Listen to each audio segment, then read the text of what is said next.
오늘은 요한복음 11장의 말씀을 통해서 고난 속에 숨겨진 하나님의 뜻, 이런 제목으로 말씀의 은혜를 나누도록 하겠습니다.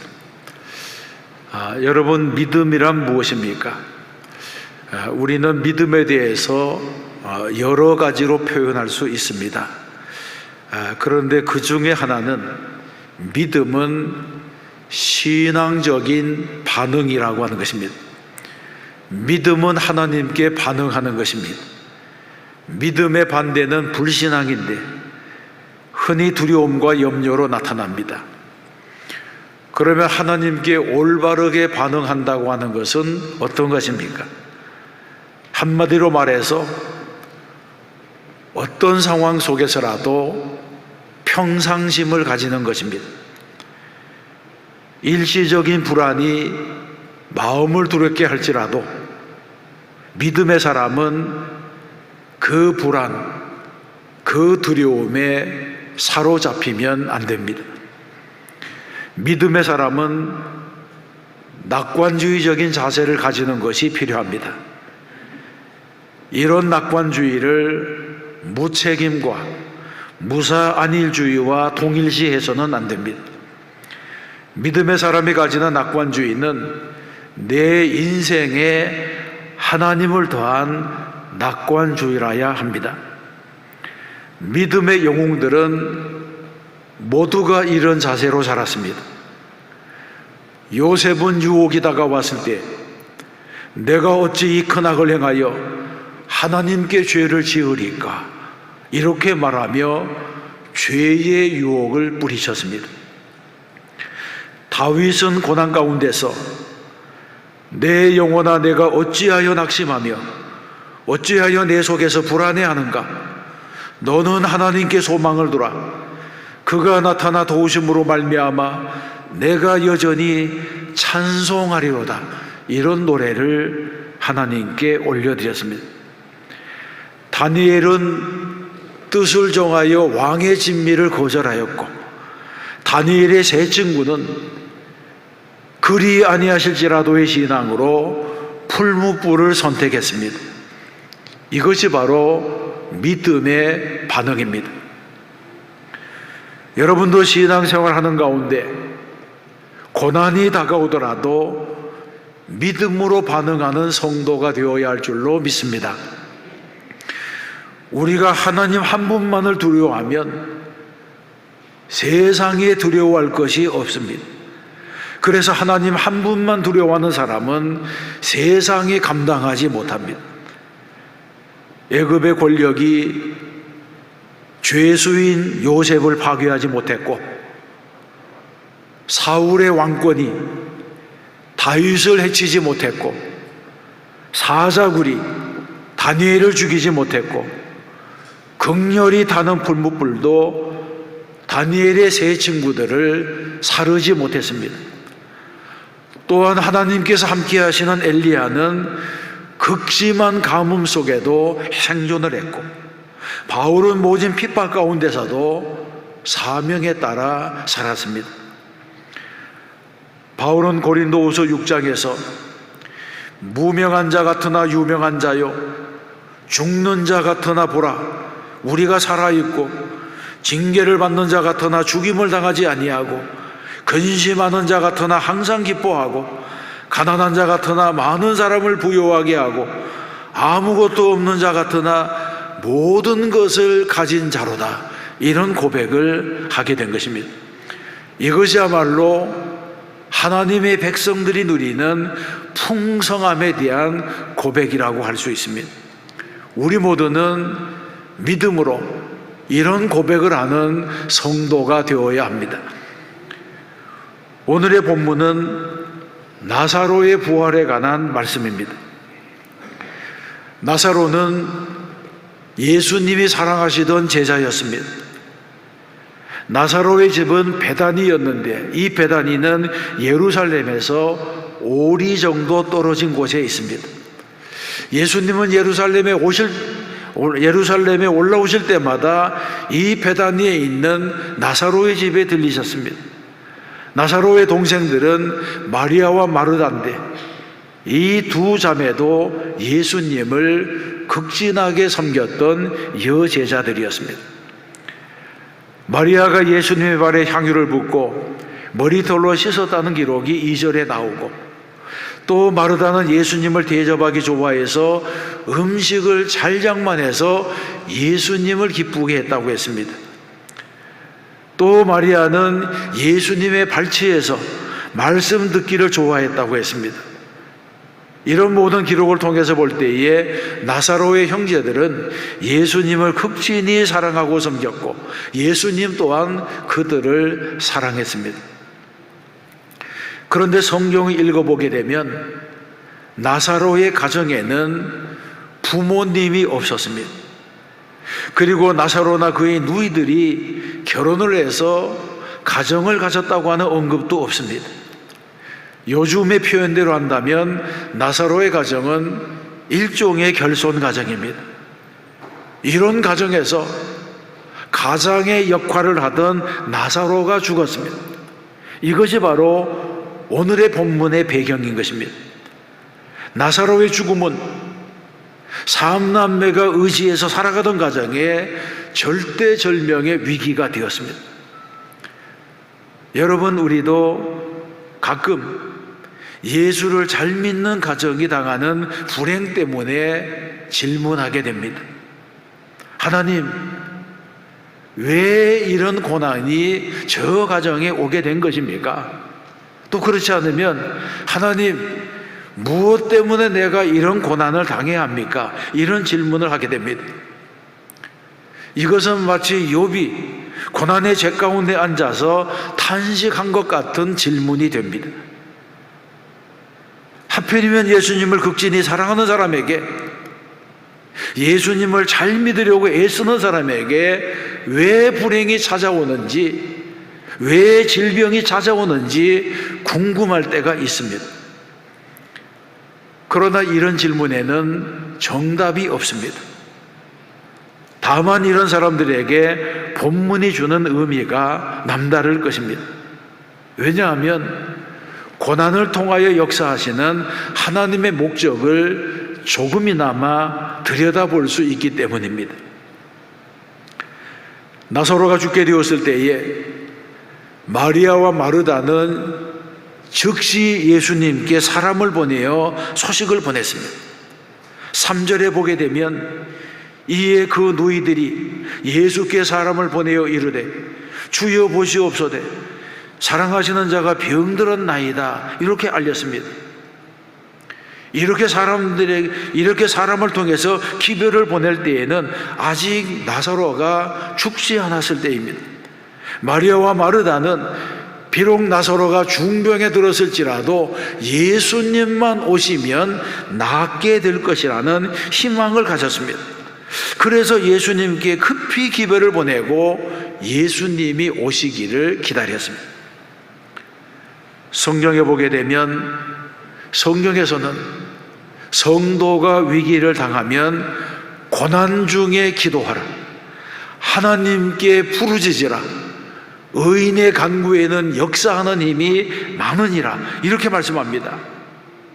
그런데 예수님께서는 나사로가 병들었다고 하는 소식을 듣고도 이틀이나 움직이지 않았습니다. 6절과 7절에 보게 되면 나사로가 병들었다 함을 들으시고 그 계시던 곳에 이틀을 더 유하셨다는 것입니다. 왜 그렇게 하신 것입니까? 그 이전에 예수님께서는 백부장 하인의 병도 주인의 믿음만을 보시고 말씀으로 고쳐주셨습니다. 회당장 야이로에 따른 사람들이 다 죽었다고 했지만 그 방에 들어가셔서 일으키셨습니다. 예수님은 모르는 사람들의 청혼도 물리치지 않았는데 사랑하시는 자 나사로가 죽을 병에 걸렸다고 하는 연락을 받고서도 이틀이나 움직이지 않았습니다. 무엇 때문에 그런 것입니까? 이것이 바로 첫 번째 질문입니다. 우리도 기도하다가 하나님, 왜 내 기도에 응답하지 아니하십니까? 하나님은 왜 내가 원할 때에 움직이지 아니하십니까? 이런 질문을 가질 때가 있습니다. 이 나사로의 가정에서도 분명히 예수님에게 기별을 보냈고 예수님도 나사로가 병든 것을 아셨는데 예수님이 오시지 않았습니다. 이때 나사로의 가정에서 어떤 생각을 했겠습니까? 아마도 예수님에 대한 섭섭함과 배신감을 느꼈을 것입니다. 21절에 보게 되면 그 섭섭함이 마르다의 이불을 통해서 표현되고 있습니다. 마르다가 예수께 여짜오되 주께서 여기 계셨더라면 내 오라버니가 죽지 아니하였겠나이다, 이렇게 말을 합니다. 마르다는 예수님이 즉시 오시지 않은 것, 이것을 바로 나사로의 죽음과 연결을 시키고 있습니다.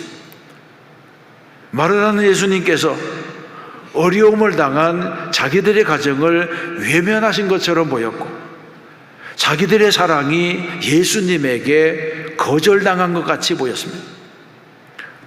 오라버니가 죽어갈 때에 예수님이 돌보시지 않으셨다는 것입니다. 그래서 아마도 다른 사람들보다 더 큰 상처를 예수님께 입었을지도 모릅니다. 그러나 우리가 여기에서 한 가지 명심해야 될 교훈이 있습니다.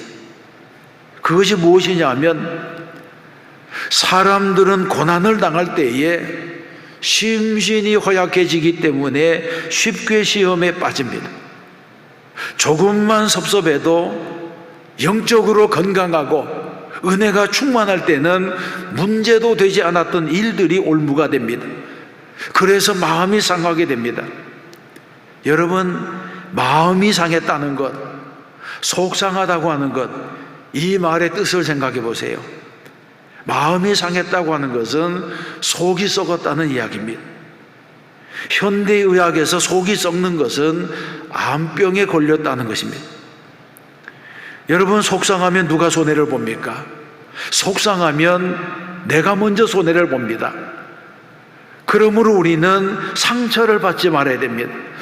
오는 상처 가는 상처 다 받고 오는 시험 가는 시험에 다 걸리게 되면 그것이 상처가 되고 그것이 내게 손해가 되는 것입니다. 내 안이 썩어가게 되는 것입니다. 우리는 상처까지라도 이겨내는, 모든 시험을 이겨내는 믿음의 장부가 되어야 할 줄로 믿습니다. 두 번째로 생각할 것은 사탄이 성도를 넘어뜨리는 무기가 있다고 하는 것입니다. 그 첫 번째 무기는 배신감입니다. 교회가 부흥하지 못하고 시험에 빠질 때에 그 원인을 찾아보면 많은 교인들의 마음 가운데 이상한 배신감이 자리 잡고 있을 때가 있습니다. 목사가 성도에게 배신감을 느끼고 성도가 목사에게 배신감을 느껴서 내가 그토록 믿었는데, 내가 그토록 헌신했는데 나에게 왜 이렇게 하나, 이런 생각이 들게 되면 배신감이 생기고 무슨 일을 해도 신뢰가 가지 아니하고 의심의 안개가 일어나고 결국 관계가 깨트려지고 그것이 교회의 평강을 무너지게 하는 것입니다. 여러분, 이런 배후에는 누가 있는 것입니까? 이런 배후에는 문제가 있는 것입니까? 그렇지 않습니다. 문제가 문제되게 하는 사탄의 역사가 있습니다. 이런 마음은 하나님께로부터 오는 마음이 아니라 마귀로부터 오는 마음입니다. 갈라디아서 5장에서 말씀합니다. 육체의 일은 분명하니 곧 음행과 더러운 것과 호색과 우상숭배와 주술과 원수 맺는 것과 분쟁과 시기와 분냉과 당짓는 것과 불리함과 이단과 투기와 술취함과 방탕함과 또 그와 같은 것이라, 이렇게 말하고 있습니다. 이 모든 일의 배후에 사탄이 있다고 하는 것입니다. 그러므로 우리는 사탄의 올무에 빠지는 사람이 되면 안 될 줄로 믿습니다. 두 번째의 무기는 낙심하게 하는 마음입니다. 우리는 어떤 소원을 가지고 행했는데 그 소원이 내 뜻대로 풀려지지 아니할 때가 있습니다. 문제가 자꾸 뒤엉켜서 수년간 허송세월처럼 지나가기도 합니다. 기도해도 응답이 없습니다. 경제적으로도 나아지지 않고 문제가 풀리지 않습니다. 이런 일을 당하면 우리의 마음을 사로잡는 것이 바로 낙심입니다. 이런 일을 당하면 이런 문제는 하나님도 어떻게 하실 수 없는가 보다. 역시 세상은 돈으로 되는 것이지 신앙으로 되는 것이 아니다. 기도한들 무엇하랴. 이렇게 낙심하는 마음을 가지게 됩니다. 그런데 이것도 분명히 마귀가 주는 생각입니다. 마귀로부터 오는 시험입니다.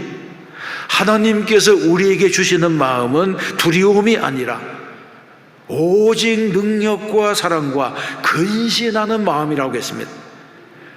그러므로 두려워하는 마음, 낙심하게 하는 마음, 절망하는 마음을 떨쳐버리는 성도가 되시기를 바랍니다.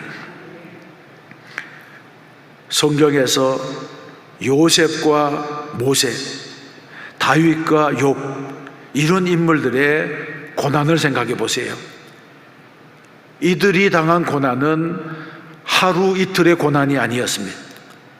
이들은 아예 광야 학교에 입학을 했습니다. 졸업 날짜가 정해지지 않은 학교에 입학을 했습니다. 그리고 하나님의 기준에 도달할 때까지 훈련을 받았습니다. 그러므로 우리도 고난을 이기는 사람이 되어야 합니다. 고난의 풀물을 통과하고 난 다음에 죄가 되지 말고 순금같이 되어 나오는 사람이 되어야 합니다. 베드로전서 5장에서 말씀합니다. 근신하라, 깨어라. 너희 대적 마귀가 우는 사자같이 두루다니며 삼킬 자를 찾나니 너희는 믿음을 굳게 하여 그를 대적하라고 말씀했습니다. 내 안에 일어나는 배신감, 내 안에 일어나는 낙심하는 마음, 이 모든 것은 사탄이 주는 시험입니다. 마귀의 전략입니다. 이런 마음이 일어날 때마다 우리는 그것과 대적하여 이겨내는 성도가 되어야 할 줄로 믿습니다. 갈라디아서에 보게 되면 교회를 무너뜨리는 마귀의 전략이 나타납니다. 마귀가 바울을 공격해도 끄떡도 하지 않자 그 다음에 어떻게 합니까? 그 다음에는 교회를 공격하고 성도들을 공격해서 서로 다투도록 만들었습니다. 성도들로 하여금 바울을 의심하게 해서 그의 사역을 무너뜨리려고 했습니다. 갈라디아서에 보게 되면 성도들이 바울의 사도권을 의심했습니다. 바울이 전한 복음을 의심했습니다. 바울이 베푼 세례에 대해서 시비했습니다. 교회 안에 파벌을 만들어서 바울파, 게바파, 아볼로파, 그리스도파로 나뉘어서 서로가 서로를 시기하고 실투하고 다투게 했습니다. 결국 이 모든 일은 교회의 하나됨을 무너뜨리려는 사탄의 전략이었고 사람들이 사탄의 도구가 되어서 이용을 당한 것입니다. 사탄이 교회를 무너뜨리려고 할 때에 제일 먼저 관계를 깨뜨립니다. 목회자와 성도의 관계, 성도와 성도의 관계, 목회자와 목회자의 관계를 깨뜨립니다. 우리는 이런 일이 일어날 때에 주의해야 됩니다. 그래서 성경에서는 먼저 목자들에게 선한 목자가 되라고 당부합니다. 선한 목자는 양떼를 위하여 목숨을 버린다고 했습니다. 또 양떼들에게는 목자에게 순종하고 목자를 위하여 기도하라고 말씀합니다. 교회 안에 있는 거룩한 영적인 질서를 무너뜨리지 말라고 하는 것입니다. 갈라디아서 6장에서 말씀합니다. 가르침을 받는 자는 말씀을 가르치는 자와 모든 좋은 것을 함께 하라. 아멘. 히브리서 13장에서도 말씀합니다. 너희를 인도하는 자들에게 순종하고 복종하라. 그들은 너희 영혼을 위하여 경성하기를 자신들이 청산할 자인 것 같이 하느니라. 그들로 하여금 즐거움으로 이것을 하게 하고 근심으로 하게 하지 말라. 그렇지 않으면 너희에게 유익이 없느니라. 아멘. 이 모든 말씀은 목자와 양과의 관계에서 영적인 유익을 손상시키는 일을 하지 말라고 하는 것입니다. 디모데전서 5장에서도 말씀합니다. 잘 다스리는 장로들은 배나 존경할 자로 알되 말씀과 가르침에 수고하는 이들에게는 더욱 그러할 것이니라.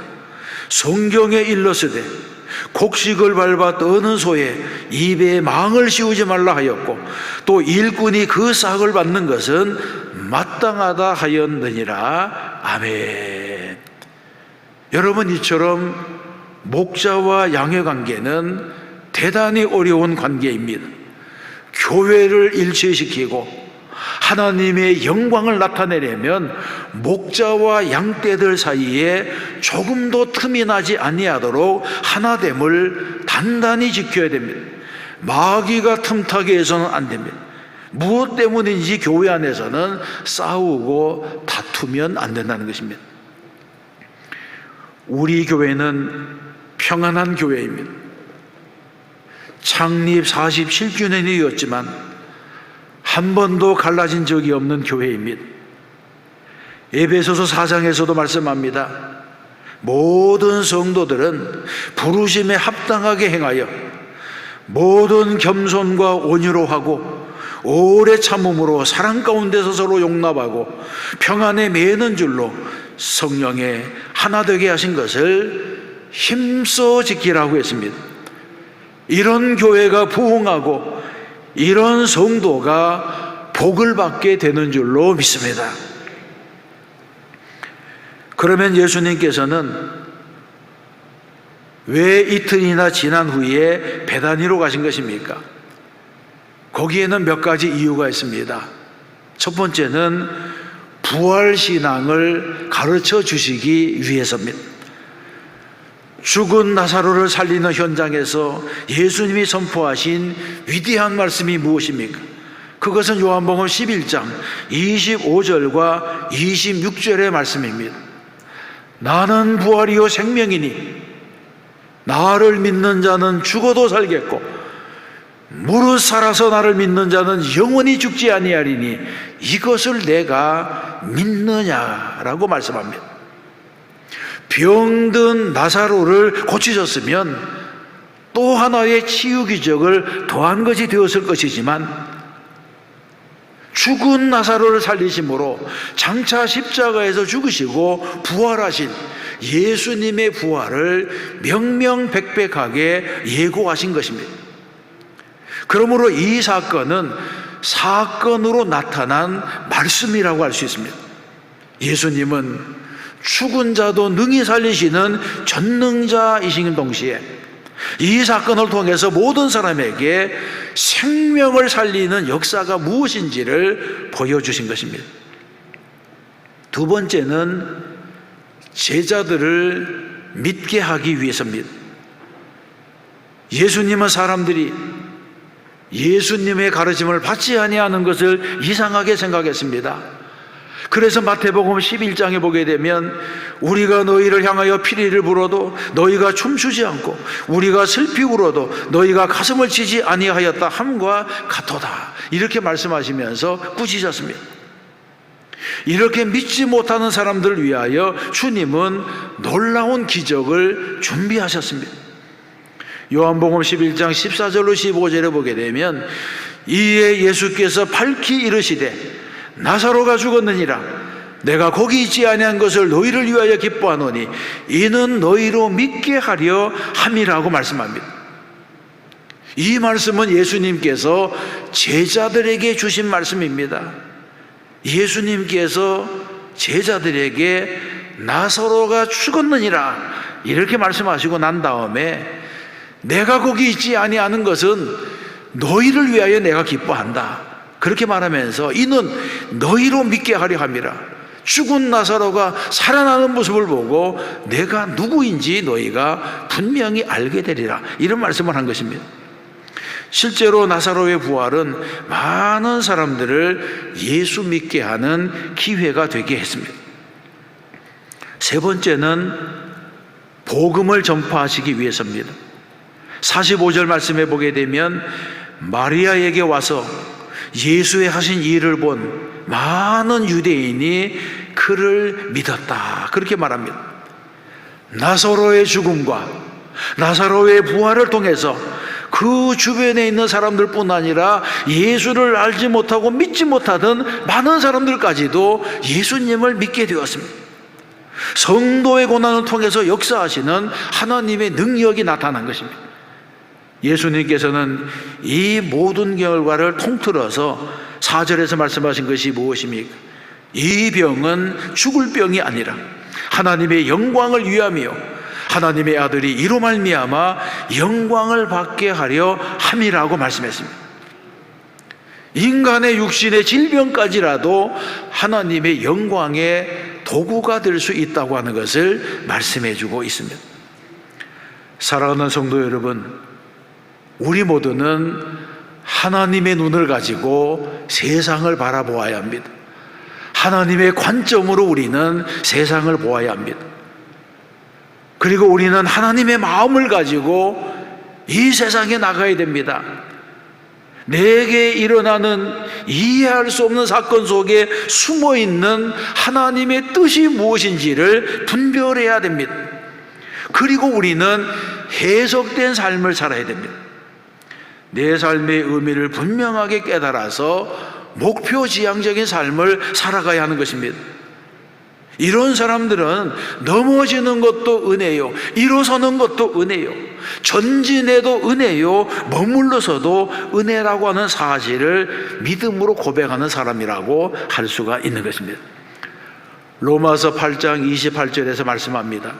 우리가 알거니와 하나님을 사랑하는 자 곧 그의 뜻대로 부르심을 입은 자들에게는 모든 것이 합력하여 선을 이루느니라. 아멘. 이 말씀이야말로 우리에게 주신 약속의 말씀인 줄로 믿습니다. 또 한 주간 믿음으로 승리하고 말씀대로 살아 승리하는 성도가 되시기를 주님의 이름으로 축원합니다.